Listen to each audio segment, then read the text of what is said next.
Hello guys, good morning. Ay, good morning pa sa Pilipinas, pero dito good daw, good daw. Okay, wala akong pakialam. Basta nandito ako ngayon, nandito ako sa bahay. I'm still waiting, Auntie Bibian. See you soon, Ante. Ayun, hinihintay ko talaga ang family ko. Ay, dark pala. Siyempre, sabay tanggal konti na make. Ayun nga, hinihintay ko talaga si Auntie Bibing. See you, Ante.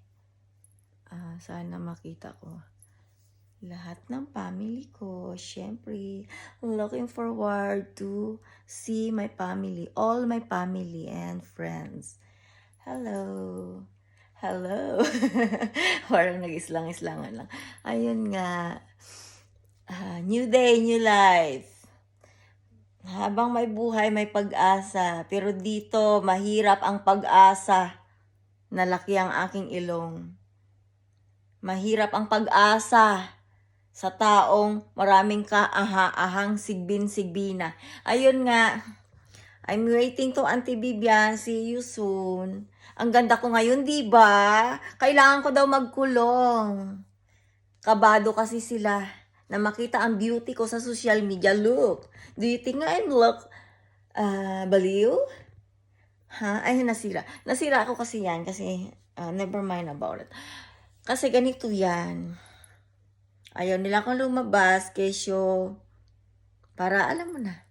Madaling sabihin na, ay itong babaeng ito kasi may problema sa isip to.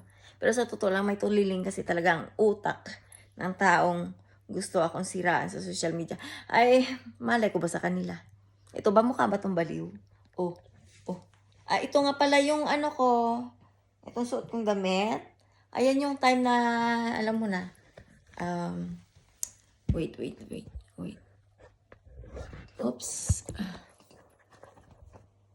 Ayan. Yung kinain ng ano ba yung tawag? Bike, kasi nag-bike ako. Pero okay lang. May kunting mancha, pero you know, I like that. I like my clothes. That clothes is really nice to me. To me.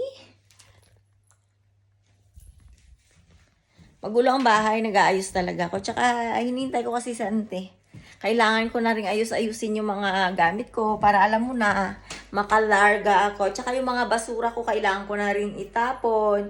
Kasi alam mo na, looking forward to see Philippines. And I want to continue my life with good career. That's it. Thank you. Mabuhay. Nag-Miss Universe lang iha mo. Pero sa totoo lang, kaya kong gumawa ng question ng Miss Universe. Kung gusto niyo itry ha, saka na lang. Ayun. Ganito. At saka gusto kong, alam mo na, hinihintay ko si Auntie Bibian kasi gusto ko makita ang anak ko. June 19 nung nawala ang aking anak nung kinuha sa akin. Kaya yun, hinihintay ko siya. Ayun. Ang ganda ko, anak. Paki-share. O, diba? Don't worry about me. You know, if mamas cry because I really miss you so much. At hindi ako papayag na hindi ka mahanap ng family ko. For sure, nasa mabuti kang kalagayan. Kaya, I will make in legal way, anak. I ask help to Auntie Bibian. For sure, she can help me. Mahirap kasi na kumilos sa country nito.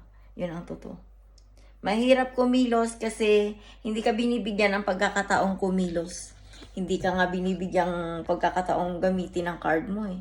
'Di ba? Pero don't worry. May quickly naman eh. Ang quickly naman kasi atin yan, anak. Lahat ng business sa Denmark atin yan.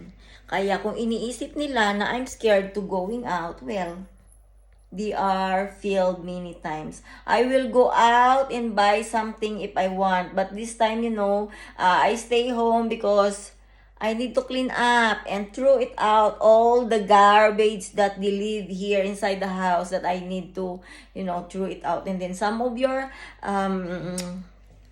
papers from school. I need to throw it out too. I don't want to carry very heavy things. If Auntie Vivian is coming, I think this coming week or next week. I heard from her that it's next week. So see you soon, Ante. Bye. Mahal ko kayo mga family ko. Kapag na-miss nyo ako, subscribe sa channel ko. Oh, ito ba? Oh, look. Kaya hindi ko kailangan magpa-doktor certificate kasi I know myself that I'm not crazy. I don't have any mental problems. So, see you, Ante. Love you. Bye. Bye, Nay. Mahal ko kayo. Mahal na mahal ko kayo. Saan man kayo ni tatay, mahal na mahal ko kayo. Mga kapatid ko. Oh, okay ba? Oh, ayan. Yan lang. Akala nyo takot akong lumabas. Hindi. Kailangan ko lang magligpit. Mas gusto ko magbisi-bisihan kaysa bantayan ang mga muka ng ring, alam na, kunot noo. Kunot noo na nga ako kapag naiinis eh. Madadagdagan. Itong beauty nito, nako, ito. Kinokontrol nila dito, pues, pag ako ang umuwi sa Pilipinas. Tignan lang nila. Tignan lang nila. Ito. Itong beauty ko, ito. Kaya yung anak ko na yon, alam ko pag umuwi ng Pilipinas yun. Yung perang mayroon tayo, anak na ko. Sabi ko sa'yo, anak, mamumuhay tayong billionaire. Ayun na. Kaya hayaan mo na yung mga toxic na. Mag-iingat ka at huwag kang magtitiwala sa mga tao nandito sa Denmark. Lalo na yung mga Pilipino. Except my family. Kontak ng family ko. Okay?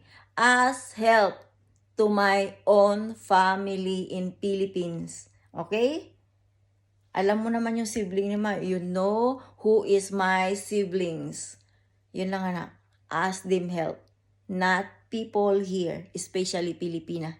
I don't any trust Pilipina around me. Yun lang, anak. Bye. Thank you. Love you. Thank you for your greetings. I know that it's a short message only, but thank you because you remember Mama to send me SMS happy birthday. Thank you so much, anak. I love you. Bye.